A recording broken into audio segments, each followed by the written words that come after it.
Yo, what's going on, snipers, and welcome back to our Chicago Blackhawks franchise mode here in NHL 23. So I am pre-recording this episode just because playoff episodes I like to pre-record, but we somehow managed to find our way into the playoffs with a 40-33-9 record and kind of an average season, but we did have some really good positives to take away from our season, including the fact that Vance hit 47 goals this year. We also had guys like Holton and pick up 69 points. So the depth scoring was pretty decent, I'd say, for a team that just barely found a way to get into the playoffs.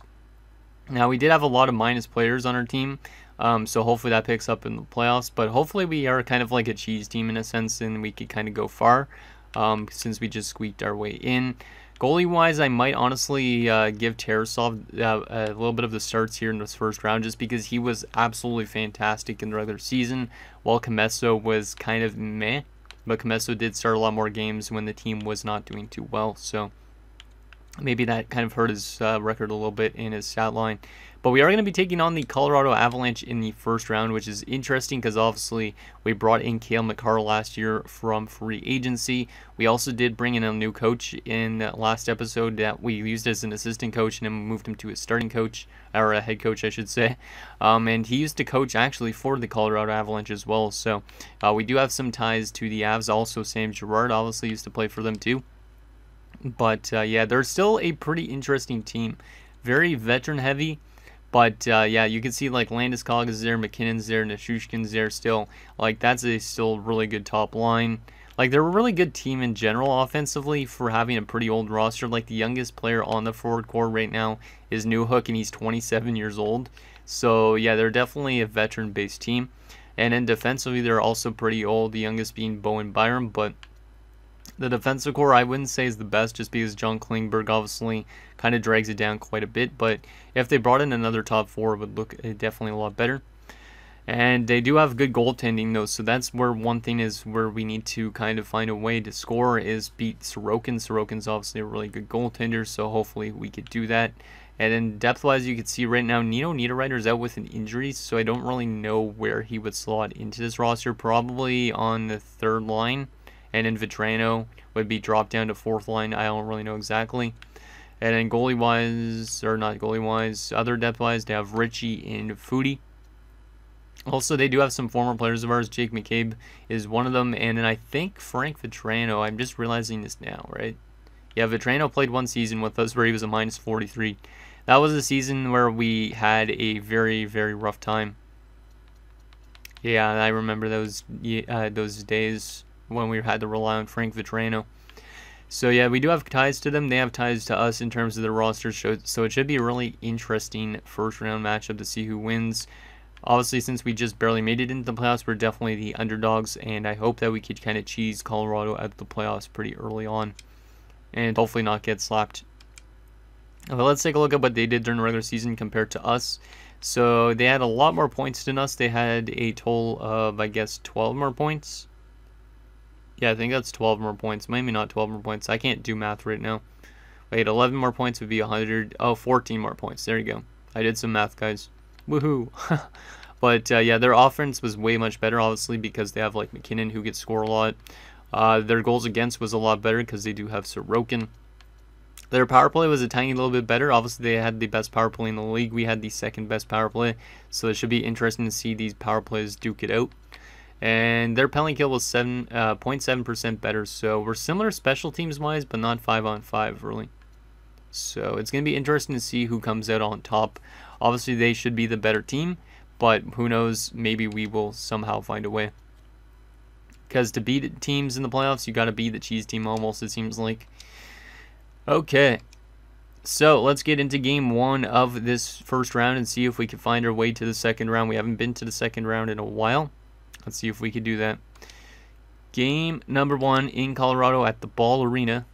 Let's see what happens here. First period. 3-1 us. What the heck was that? Okay, so Kaut scored first. I saw that happen because it was a really early goal. But Sam Girard, Cale Makar, let's go. Colorado fans are scratching their heads and being like, why didn't we sign these guys? But they didn't probably have the money to sign them. But 2 goals from the former Avs, and then Asher Vance continuing to score goals after his 47-goal season on the power play as well, and we're up 3-1. So we had 2 power play goals in the first, so our power play is continuing where it left off in the regular season. And Colorado's has not been there so far in this one. But shots are 13-10. It's only a 2-goal lead, so I'm not counting Colorado out just yet. Second period, 4-2. Pretty offensive game, this one. Reichel made it 4-1, and Brock Nelson pulls the Avs back within 2 again. Shots are 23-20 in favor of us. Can we find a way to lock this one down in Game 1? Come on, boys. Let's get this win here. Penalty kill here in this third period, and we kill it off. Nicely done against a very good power play unit. Hey, and Haltonen scores. He adds to the party. It's now 5-2. Yeah, it's good to see our offense is doing good still in the playoffs. Kaut makes it 5-3. So Kaut's got 2 goals. Vetrano makes it 5-4. Come on, Comesso. Come on, lock it down, man. Lock it down. Lock it down. No, Comesso. Oh, my goodness. Oh, Comesso. Yeah, I might have to go back to Tarasov. Tarasov had a way better regular season, but Comesso has blown this game. We had a 5-2 lead, and then Kaut scores, Vetrano scores, and Sammy Blais scores with 27 seconds left. So we give up 3 goals in the final 8 minutes in 17 seconds of the game. We're being outshot 37-33. Can we find a way not to lose this game after the momentum that Colorado has picked up? Come on, guys. This is a terrible defensive effort. Penalty kill in overtime. We kill it off. Huge.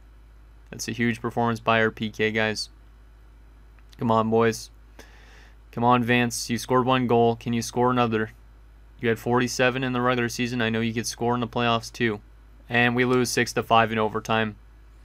Elias Anderson scores. We got outshot 50-39 at the end of it, so we gave up way too many shots in overtime. And we had a 5-2 lead, and we lose 6-5. So we kind of pulled the Toronto Maple Leafs type of thing. Or we blew a lead.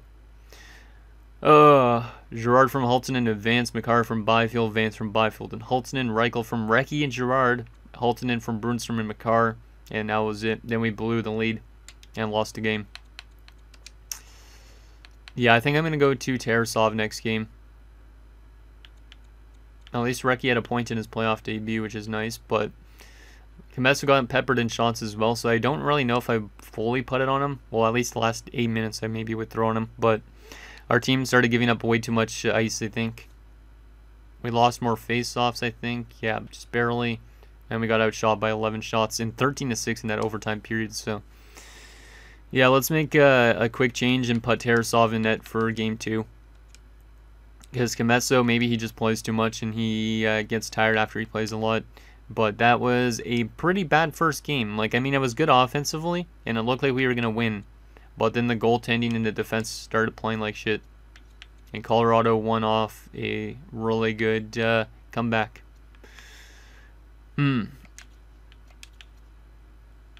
Let's see what we could do here. Oh, that doesn't work, remember. Yeah, I guess we got to keep the defensive core the same. Yeah, we'll keep the forward core the exact same and whatnot. Just since we scored a lot. But we are going to try Tarasov for this game and see if he's a lot better than Comesso in the playoffs. If Tarasov wins games, Tarasov will be playing most of the games in the playoffs. Because Comesso, he's had some rough playoffs the last, like, 2 years or so.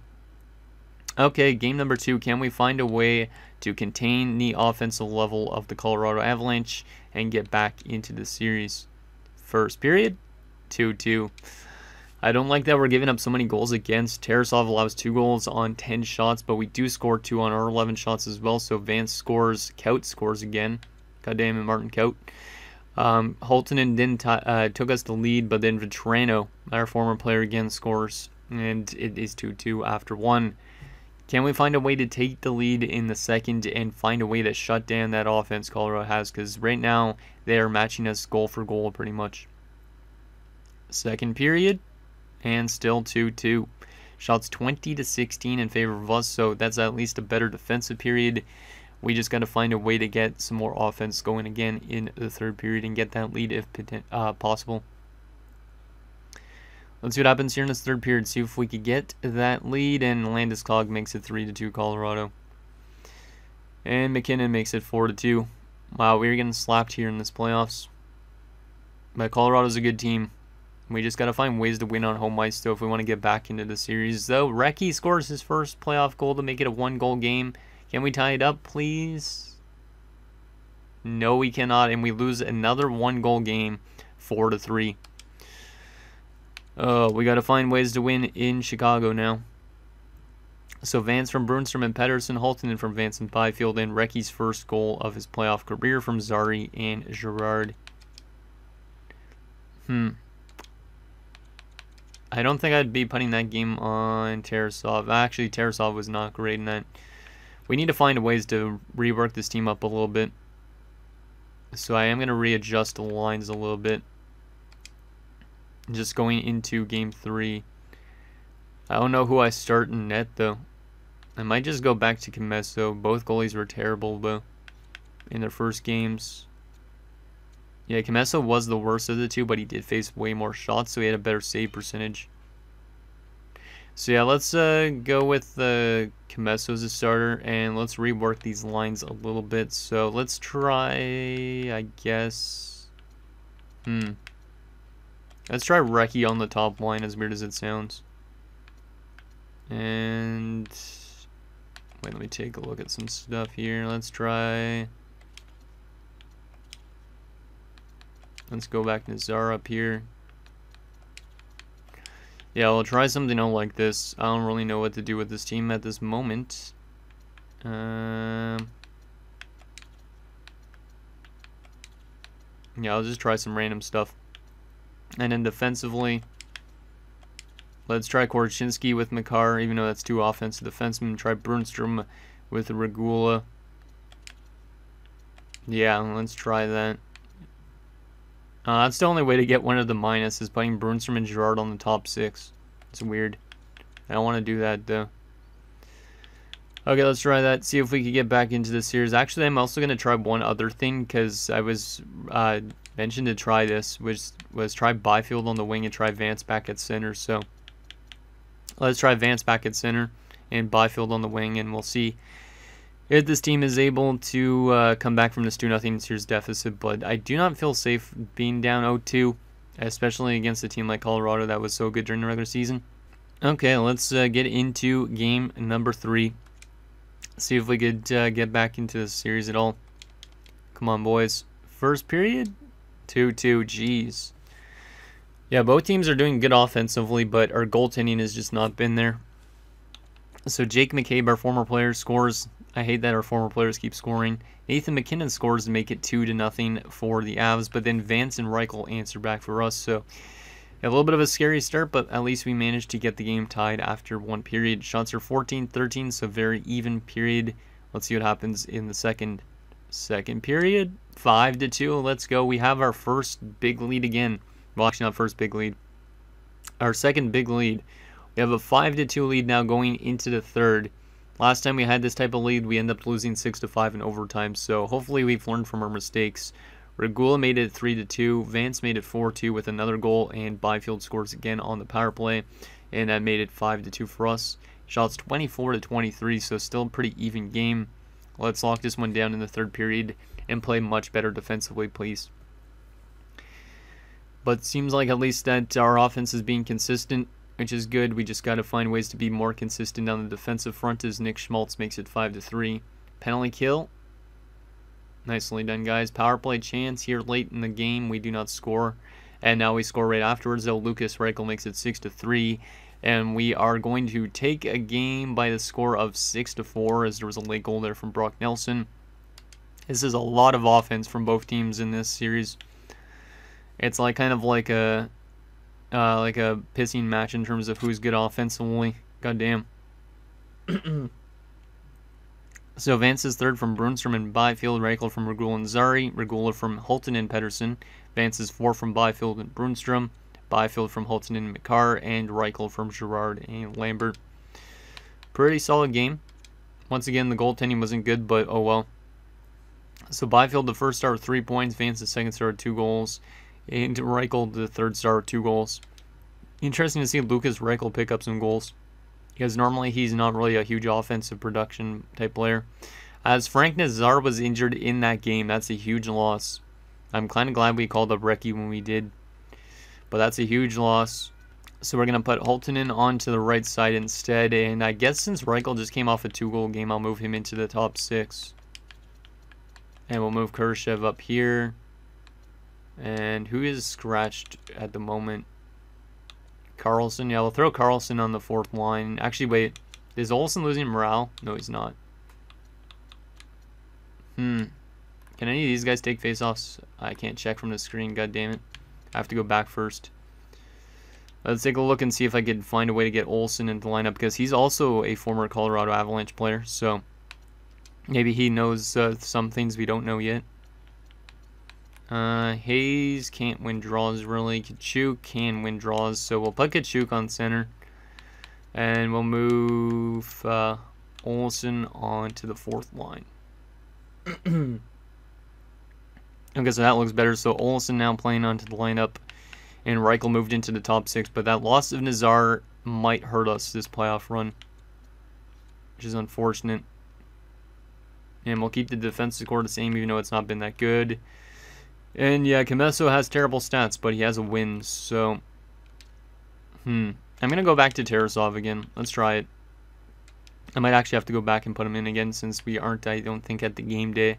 Yeah, I'm going to have to put him back in afterwards. But yeah, I'm going to go back to Tarasov again. Keep alternating between the two of these guys until one of them has like a really good game. Because I don't feel safe giving Camesso back-to-back starts in the playoffs for some reason. Okay, we're going to keep the lineup the exact same again. See if they could get us a tie series. It's been a very offensive series. They have how much goals so far? They have 6, 10, 14 goals in 3 games. We have 12 goals in 3 games. So we're scoring 4 goals a game. They're scoring more than 4 goals a game. Let's see if we can tie the series up headed to Colorado. It's been a close series for sure. Come on, boys. First period of game 4. We're down 1-0. So very defensive period. Niederreiter has returned from injury, I guess. And we're down 1-0 after 1 shots are 11-8. So at least a better defensive period for our team, but we are trailing, which is not a good sign. So gotta definitely find a way to get some offense back in the second for our team. Second period, 2-1. I guess that's okay. McKinnon makes it 2-0 for them with a power play goal. Kurashev gets us back into the game. We're being outshot 24-15. So not really throwing as much rubber on net as we have in the last few games. Can we find a way to score a goal and tie this game up, and maybe a goal to get ourselves to lead? That would be nice. Come on, boys. We need to win this game. This is pretty crucial, because if we lose this game, we're down 3-1 headed to Colorado, and then we got to win 3 straight against a tough team. A short-handed goal from Boris Kachuk, of all people, has got us tied up. Now we have a 5-on-3 power play, and we did not score, which is kind of surprising, considering we have a good power play unit normally. Oh, you got to be joking me, game. You're going to seriously just give them a late goal, and we lose because of a late goal from Bowen Byram. I thought that shorthanded goal was going to at least get us into overtime. But once again, we lose the game by only 1 goal. We're like right there with this team, which is annoying, because if we lose to them, I feel like Colorado's going to win the Stanley Cup. Kershaw from Lambert and Zari, Kachuk from Reichel and Regula.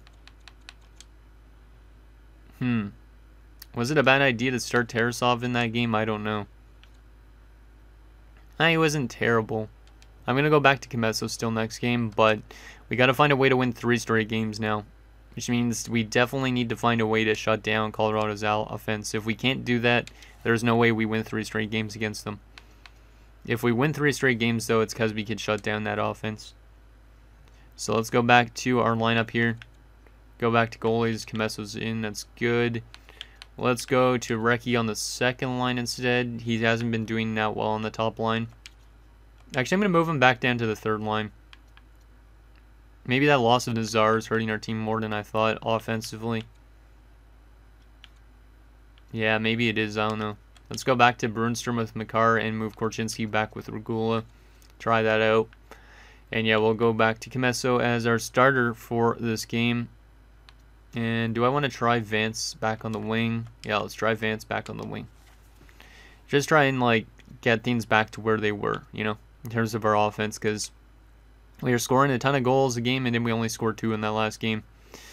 Okay, here we go. It's do or die. We got to win 3 straight games against a tough Colorado team. Let's see what happens here. Real-time simulation. Let's see if we could fight off elimination at least for another day. Come on, guys. Come on, Vance. Oh, Nichushkin scores. He hasn't scored at all this series, I'm pretty sure, and that makes it 1-0 Colorado here early in the game. We're getting badly outshot in this one so far. 5-on-3. No dice. Our power play started the series off pretty hot, but it's kind of slowed down a lot. And we're down 1-0 after one, so at least it's a better defensive period again, but our offense is kind of drying up a little bit. It's not being as consistent as it once was. Watch these. Those two games that we lost, well, the first game that we lost of this round came back to bite us, basically, because we could have had a 2-2 series at this point. But since we blew a 5-2 lead, that's what's putting us on the back burner of being eliminated. Let's see what happens in the second period. See if we can find a way to tie this one up. We need our big boys to step up here like Vance. Power play. 5-on-3 again. And there's a goal, but it was after the power play. Cale Makar scores against his former team again. Love to see it. Come on, boys. Come on, power play again. Let's get a power play goal, and we do not score again on the power play. Yeah, our power play is not doing too well, which is weird. Shots are 24-21 in favor of the Avs. It's a 1-1 game going into the third. This might be the last period of the season. Let's see if we can win this game and stay alive. Come on, boys. Big boys need to step up again. Vance, Holtonen, the guys that are getting paid the big bucks, and Nichushkin scores again. And we're doing down 2-1, but Vance answers back, and Blay makes it 3-2. Power play for us.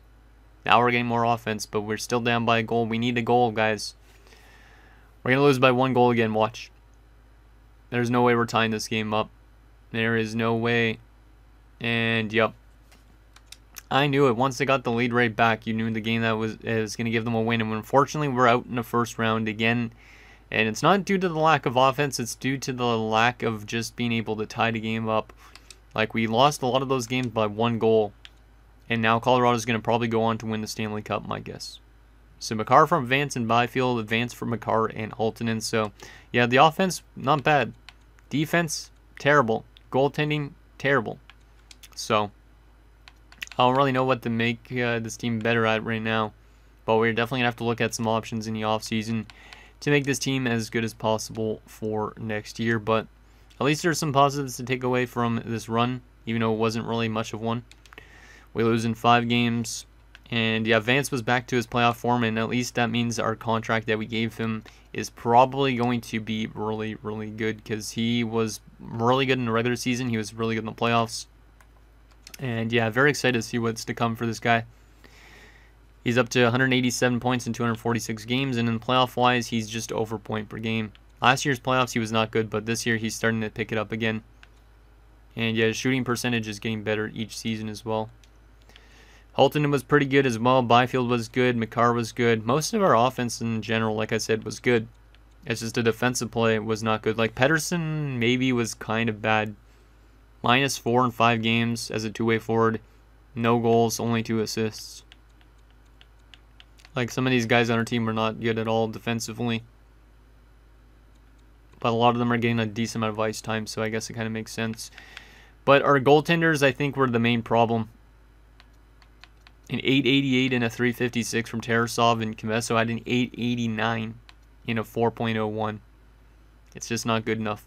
I don't think I'd blame the defensive core. Maybe I would in a sense, because we have 3 OFDs with Makar, Girard, and Korchinski. So maybe we let go of Girard this offseason, bring in somebody more defensively minded, because then we'd have Makar and we'd have Korchinski as OFDs.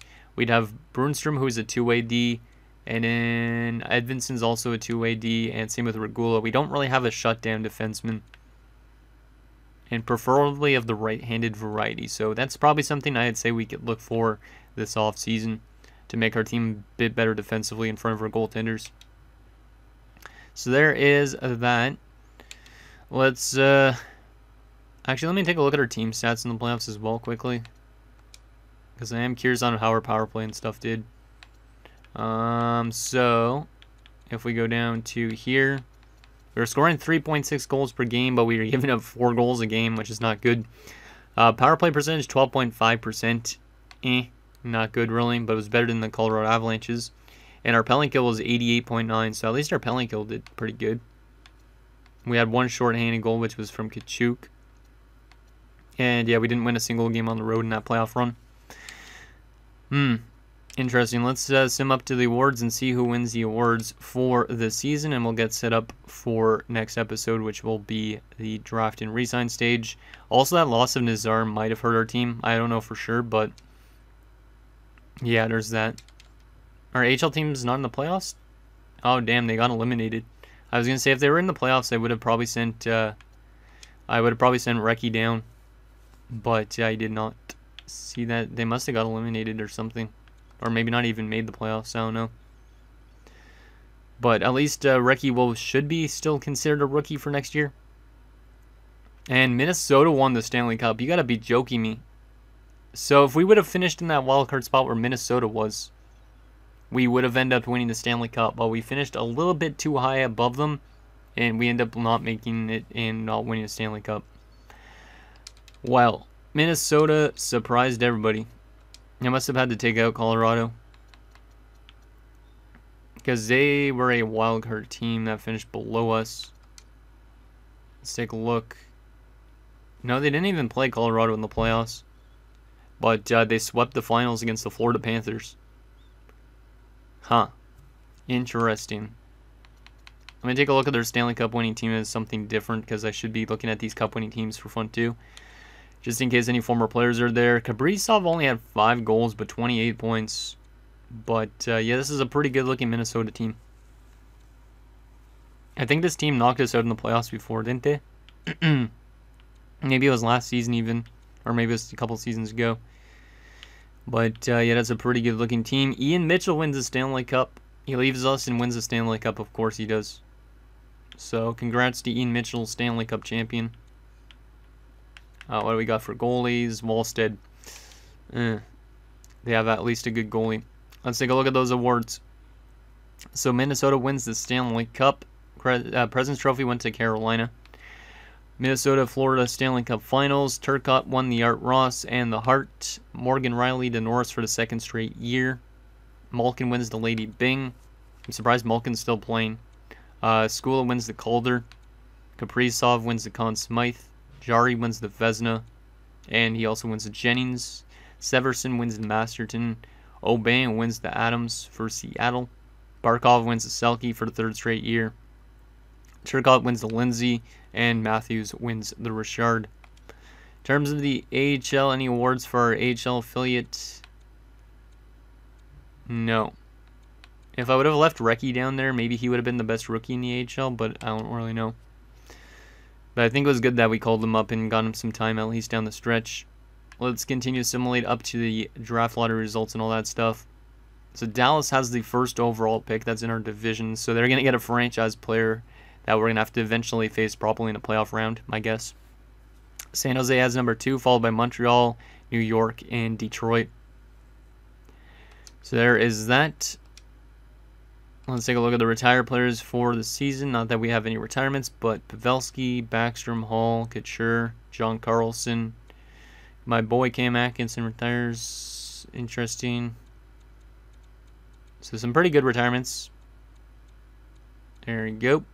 Goalie-wise, the best goalie to retire, Sergei Bobrovsky in Montreal. Frederick Anderson also retires. Semyon Varlamov. Yeah, pretty solid retirement class. So there is that.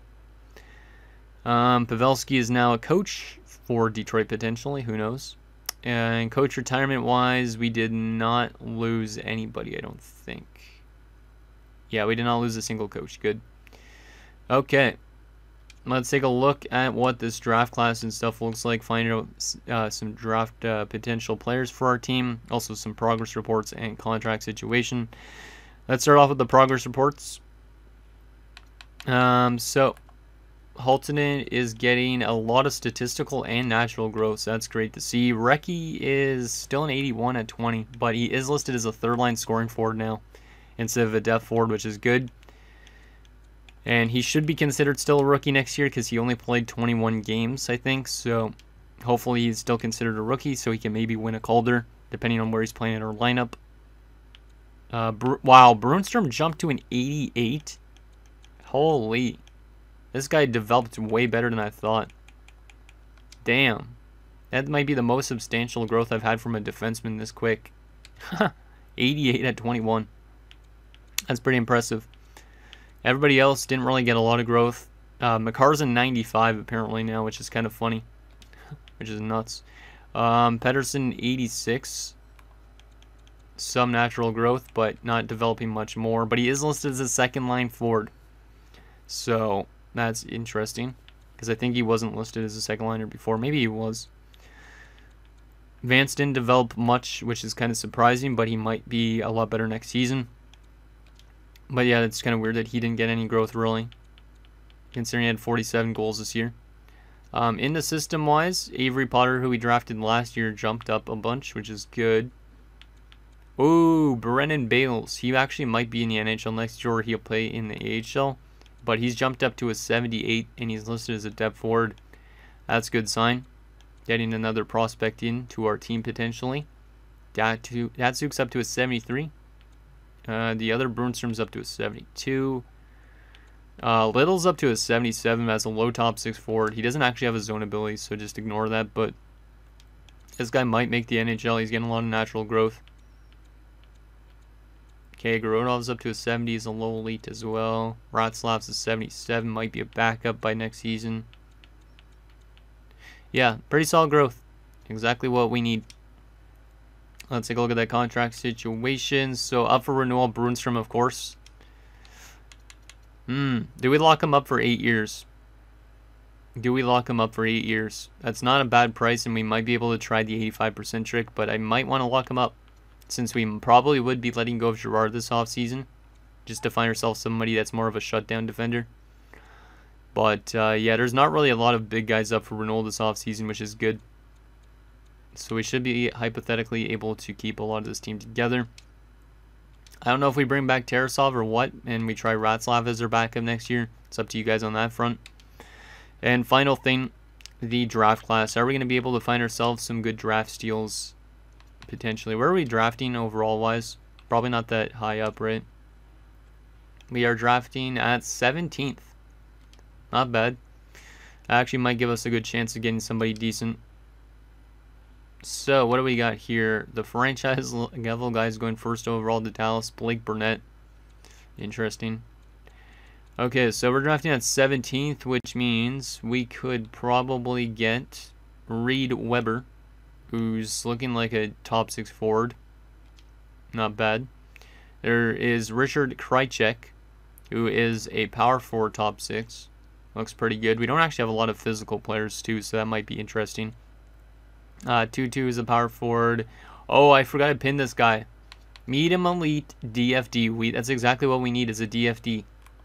He's listed as a gem. He's not NHL ready yet, but he has the elite potential. He's really strong. He's good defensive play as well. Like, this guy would be AHL eligible right away, and then we could actually have a defensive defenseman or system take over for whoever's the defensive defenseman we end up signing in the offseason. But yeah, I think Gordon Lowry might be the guy. He might be the guy. We definitely could use a shutdown defenseman. Doesn't look like he has any X factors, unfortunately, but still, he is a good defensive defenseman, looks like. Banting might be top 6. Yeah, I think we gotta probably go with Lowry. To be honest, he's probably the best choice. But let's take a look and see if there's any low elites to pin for later rounds or medium elites. See if we can find some steals. Don Kilger. I don't think he's medium elite, but he might end up being. So I'll pin him in case. Maybe Zane Michelli. I'll pin on a couple of these guys that look like they might be medium elite, but some of them are probably not. Or most of them are probably not. Any low elites for us to pin? Yes, one of them are not actually not guaranteed, but this guy is a gem. I did pin this guy 2 years out.